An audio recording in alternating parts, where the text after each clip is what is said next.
You are listening to Ukrainapodden. My name is Anders Lone Fosse, and I am a journalist at Nettavisen. I'm sitting here today with the Ukraine columnist and leader of the Norwegian-Ukrainian Friendship Association, Jonsson Henriksen. Good morning. Morning. Today we have a special guest, a German political scientist, lecturer and researcher. He's currently professor of international politics at the Bundeswehr University in Munich. He recently gave out the book When Russland gewinnt ein Szenario, which translates to If Russia Wins a Scenario. Carlo Masala, welcome to the podcast. Thanks for having me. The back of the book is very dark reading. March 2028, Russian troops capture the small Estonian town of Narva and the island of Hiiumaa in the Baltic Sea. After victory in Ukraine, Putin's long-mooted encroachment into the Baltic states has begun. Europe's slow rearmament and its compromised military and intelligence capabilities is now clear for its enemies to exploit. Does Article 5 of NATO apply? What will the alliance decide, and will they risk nuclear war? I hope you have some good news for us here, Carlo. No, unfortunately not. No. So what do you want to hear exactly? The book is a scenario. It's not a prognosis. It's not that I say, this is going to happen. But it's a possibility that might happen. And a scenario is written for actually taking measures to prevent it. So that's the reason why I wrote this book. I don't have a crystal ball where I say, the date is the 27th of March, 2028. So I don't have a crystal ball, and I'm not in Putin's head, knowing that he will attack at that date exactly this city I mentioned, Narva in Estonia. But it's one of the possibilities we might face in the future. So you have to think about what kind of options does Russia have, what do they want, and how are they going to pursue basically their aims and goals. So I wrote this scenario, but the background, the idea is basically once you have this kind of scenario, you can take measures to prevent it. Because it's quite clear that one of Putin's main goals is to puncture NATO. And this is a scenario of one of the ways he could do that. Exactly. We know since a long time, this dates basically back to the Soviet Union, that one of the secular goals, let's say the Soviet Union and Russia, is actually to drive the US out of Europe, thereby destroying NATO, because that's a precondition to dominate politically and economically parts of the continent, if not the whole of the continent. So Putin repeated that basically in the letters he wrote to Secretary Blinken and NATO's headquarters in 2021, where basically he said, listen, if you want me not to invade Ukraine, then basically pull out your troops, the US troops, out of Eastern Europe. Roll back the whole NATO Eastern enlargement to the point of 1997, where there was no enlargement. So this is basically the secular goal, driving NATO, the US, out of parts of Europe. Do you think, I was very glad when I heard about this book and started reading it, because I think too many, at least my impression here in Norway, but I don't know if that's the same in the rest of Europe, that planning seems to be around how to get through the next weeks and months, and not too much scenario building or thoughts of consequences. There's a lot of things, there's a lot of thought going into consequences of what we do, but not too much of what happens if we don't do something. Is that the motivation behind this kind of very concrete and elaborate scenario? Yeah, basically this was one of the motivations. The other one was that I wrote the book during the time when basically all over Europe, military intelligence services or external security services, they came out with this assessment that by 2029 the Russian army is strong enough, the army of the future, is strong enough that if there is a political will in Russia, they might be able to attack a NATO country. And there was a lot of debate, and those skeptics were like, I mean, look at Ukraine, what kind of difficulties they have against the Ukrainian army to progress. How do you think that they might attack a NATO country? Then Article 5 is going to be invoked, and, you know, they face NATO as a whole. So they're not stupid. They won't do that. And I was like, yeah, there is a point in that. But does Russia really need to attack a NATO country entirely? What is Russia's aim? What is Russia's ambition? And as I said, I think Russia's ambition is to destroy NATO. So, and you can destroy NATO even better if you have a limited test of NATO's resolve to invoke Article 5, you know? If Russia goes with 6 divisions from Belarus into Poland, you know, with the aim of conquering Warsaw, the chances that NATO will invoke Article 5 are quite high. So, and then the risk even for Russia is, I mean, they can't calculate the risk because they don't know whether they're going to win this war or not against NATO. But if you just have a small piece of land of NATO territory, are the US, are the Spaniards, are the French, are the British really ready to risk a major conventional confrontation, which always includes a nuclear dimension because it's Russia, to liberate a small piece of NATO's territory? That's the question. Yeah. And there I have doubts, you know, whether NATO would basically invoke Article 5 in such a scenario. And that's why I wrote the book with the scenario of a limited test of NATO's strengths. And that's extremely relevant for Norway as well, because we've had this sort of debate, even back to the Cold War, if Russia wanted a open harbor in the north and takes Kirkenes and a little bit of eastern Finnmark and says that we're not going to take anything more than that, will the rest of NATO really risk World War III for that? And the same with Spitsbergen, where we have 2 Russian settlements already, and the Russians aren't really too happy about the international law around the Svalbard Treaty. They've been there since the Cold War as well. If they've done something, if they take Svalbard and we don't have any means to respond immediately, will there be World War III for Svalbard? And these are the sort of scenarios and risks that I could have wished that we've debated more in Norway. We had a parliamentary election in September, and security policy was hardly mentioned at all in that election. Join the club. Yeah. I mean, we had elections in February. It was more or less the same. Yeah. So, and of course, this is quite surprising that, I mean, I would say, you know, we're living in the most dangerous time since the end of the Second World War. Yeah. I don't even think that the Cuban Missile Crisis has been as dangerous as the current situation. Yeah. And as you said about Norway, I mean, we had the elections in February, I think, this year. Foreign and security policy hardly played any role in that, you know, and I think this is irresponsible. I think my impression, at least, is that in Norway it's because everyone is agreeing on the main thing, which is support Ukraine, and then there's a nuances in how much do we support Ukraine. But yeah, but that's exactly the point, because my argument is the war against Ukraine is much more than a war against Ukraine. You know, I mean, in the Russian perception, this is a war against the European security architecture. In the Russian perception, this is part of the whole battle we have since a decade about whether we're going to shift from the old world order to some kind of new world order, which is more or less dominated and run by authoritarian countries.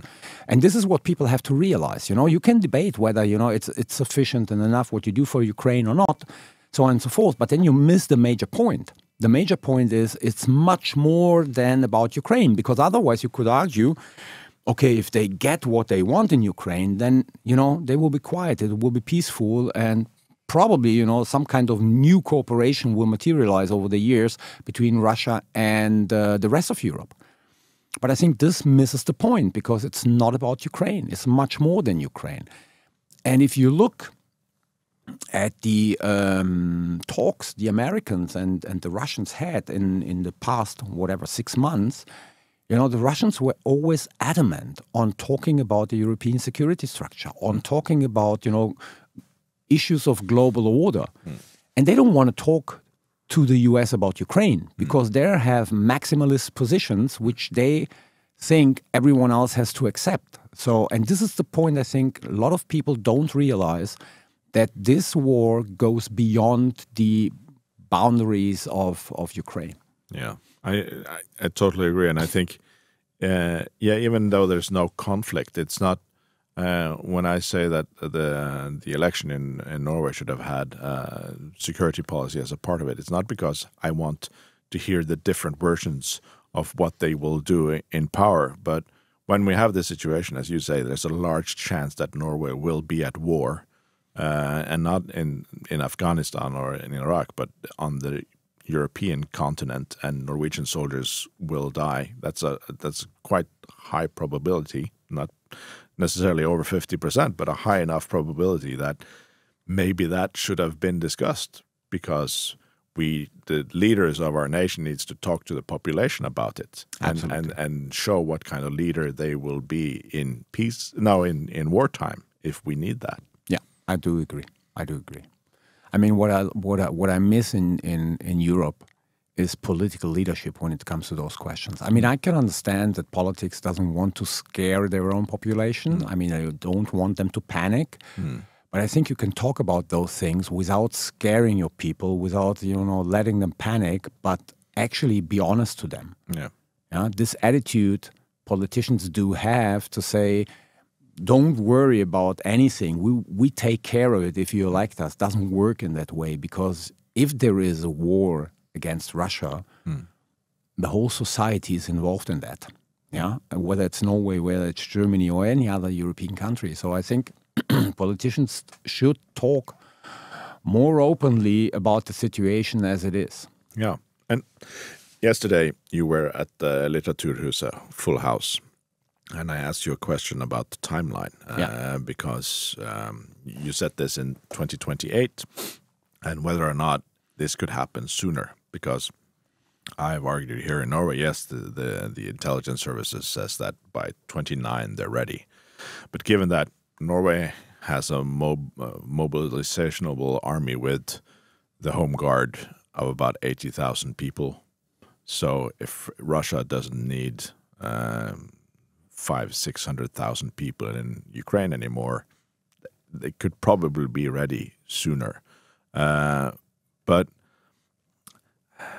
if that is the case, do you think, because your answer was, yes, it could happen sooner, but you said clearly that it cannot happen while there is a war in Ukraine. Yeah, I think so.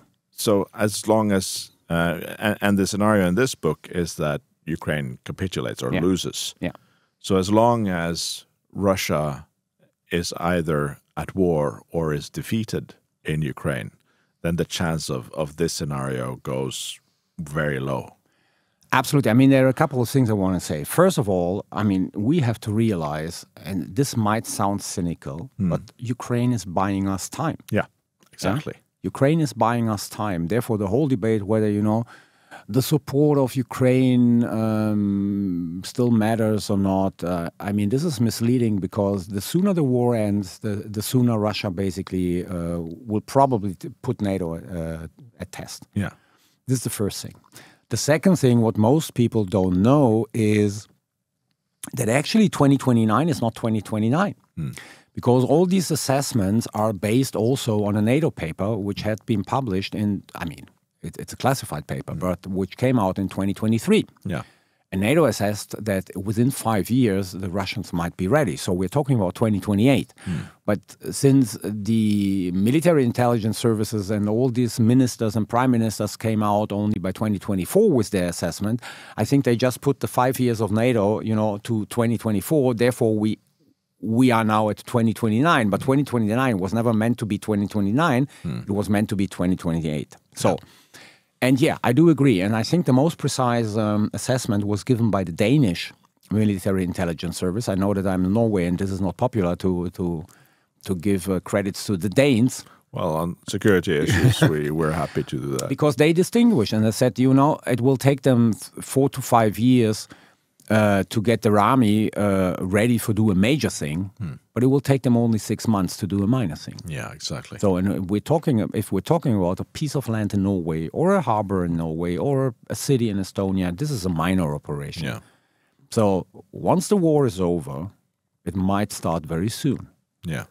So if we're going to avoid this scenario, we need to speak more clearly about our support to Ukraine. That's one thing. We need to basically tell people that, the support of Ukraine is in our own damn interest. Because the longer the war takes, the better the Ukrainian army can perform on the front line, the lower the chances are that at the end of this war, the Russians might attack a NATO country. Whether full-fledgedly or just limited doesn't matter at this time. This is what we have to tell them. The second thing is, and this is also my concern, is that I see, of course, in the last months, a lot of preparations being undertaken by various European governments to rearm their national armies, which is a positive thing. But the way they do it is through peacetime structures, which are designed for, being slow, taking a long time, being perfect. And we don't have the time. So my concern is that we're doing the right things, but we're doing them too slow. Yeah. So we need to shift to a kind of crisis mode, crisis structures, which allow national governments to take decisions much more quicker and faster than they can do right now. Because I think speed is paramount now. Yeah, for example, the Norwegian Armed Forces, General Christoffersen has said on this podcast that he would like to start building military bases or making the ones that we have bigger fast. But there are rules about public procurement that takes time. Yeah, and that works fine in peacetime. But this has to do with war and peace and life and death. Yeah. So maybe we should to speed up some of those structures. Well, just to give you a catchy phrase probably, but I always run around in my lectures and when I do talk to people, and I say, as long as national governments are more afraid of, administrative courts and accounting offices than of the Russian army, then this one goes in the wrong direction. Yeah. We need to shift mentality. We need to be more afraid of the Russian army than of our national administrative courts or accounting officers, which might blame us afterwards, for spending money not wisely and so on and so forth. Yeah, and our goal is actually that we create a situation where they can say afterwards that we didn't need to spend that money because there was no war. Yeah, exactly. So... But I was at a mobilization lecture last week with your German colleague, Margarete Klein, and she mentioned that the Russia's goal is to enhance the target size of the armed forces to 1.5 million servicemen in preparing for the long-term confrontation with NATO. But if you take a quick look at Russia's economy today, such a large army seems extreme, to put it mildly. How realistic is it for Russia to pay the wages of 1.5 million soldiers? Well, it's pretty realistic because Russia spends now 40% of its basically, how do you say, of its national budget, on defense-related issues. Yeah. So they are turning from, let's say, an authoritarian state to what used to be called in political science in the 50s to a garrison state, where basically everything is geared towards, warfighting, armaments production, and so on and so forth. So turning into a large North Korea. Yeah. So, but its welfare fund, it's down. I think it's down 2/3 or something by now. Absolutely, it's shrinking. Think about the fact that the war will be over.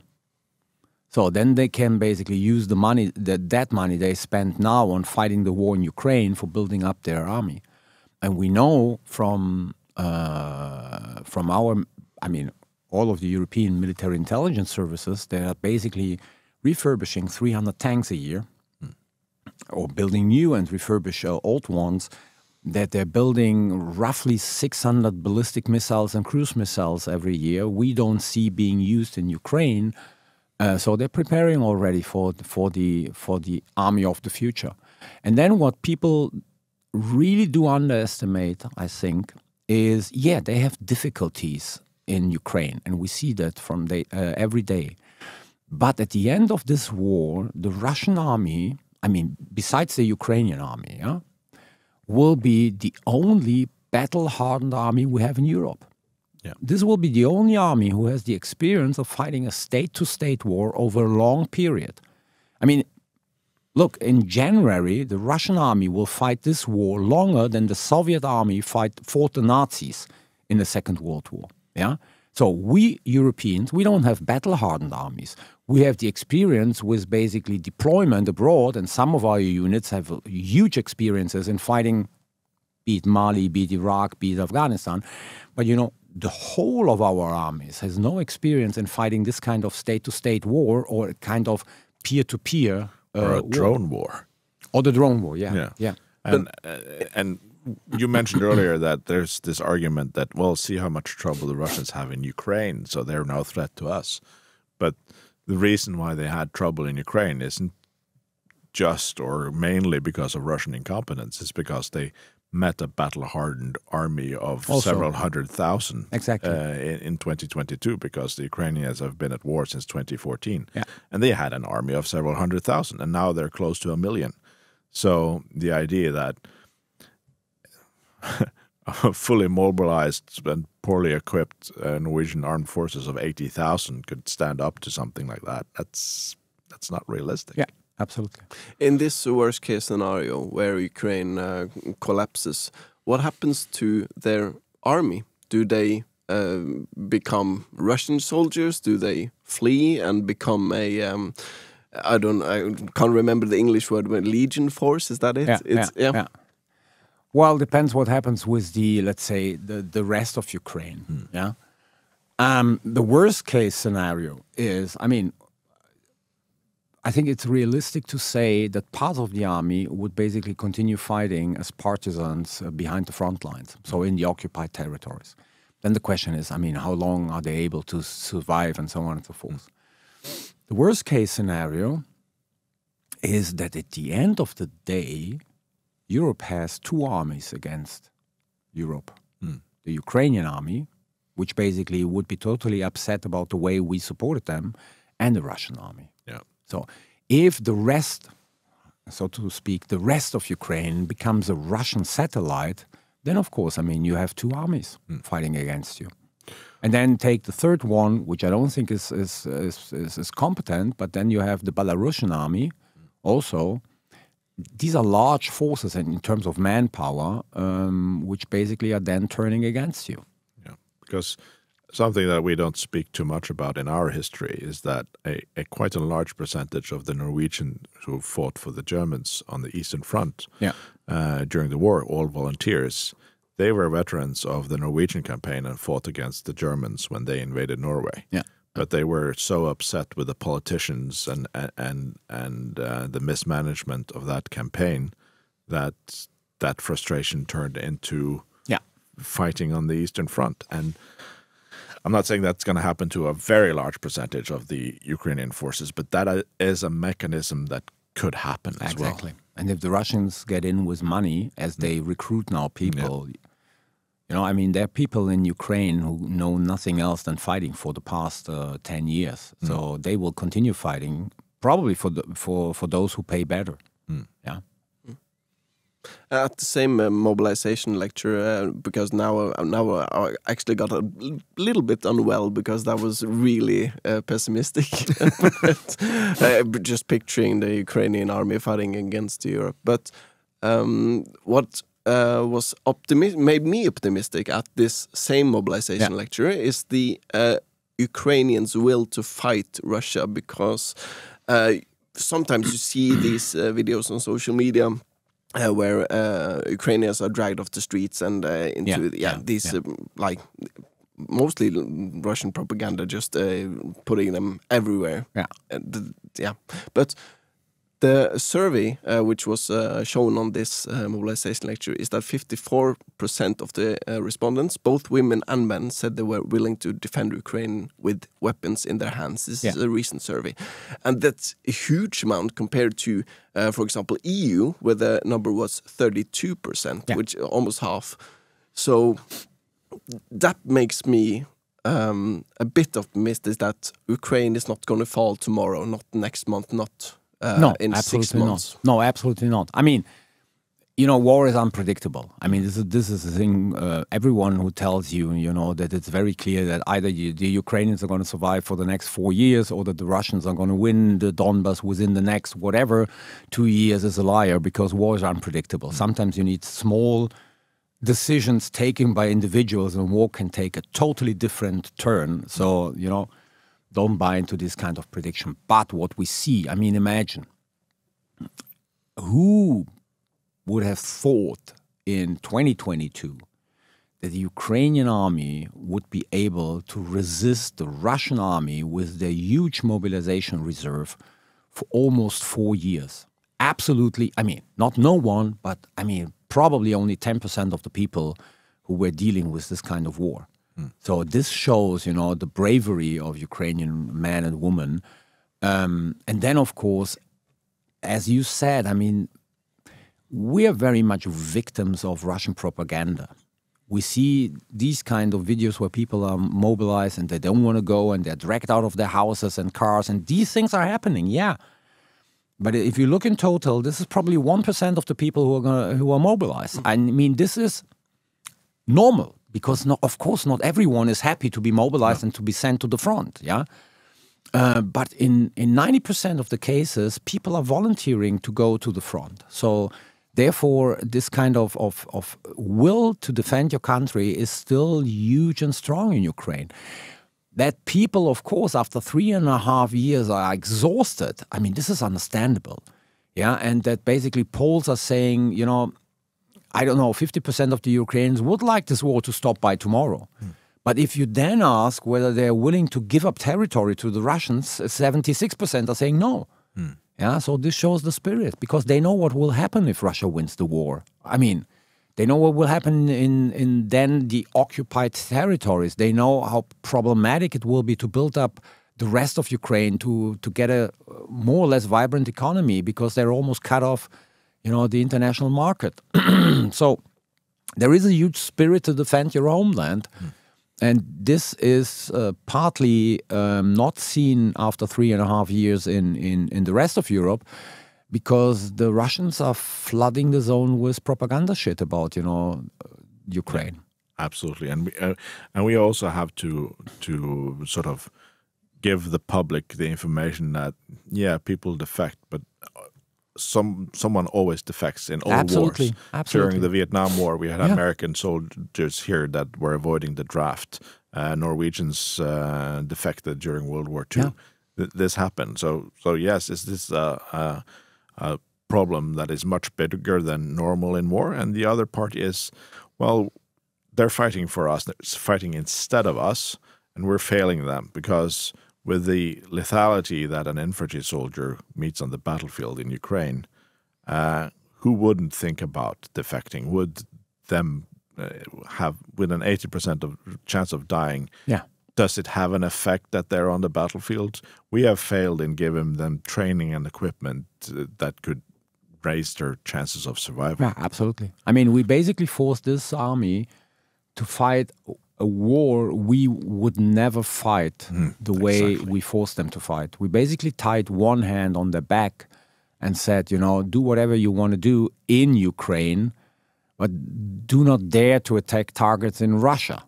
Yeah, because this we don't want. We fear escalation.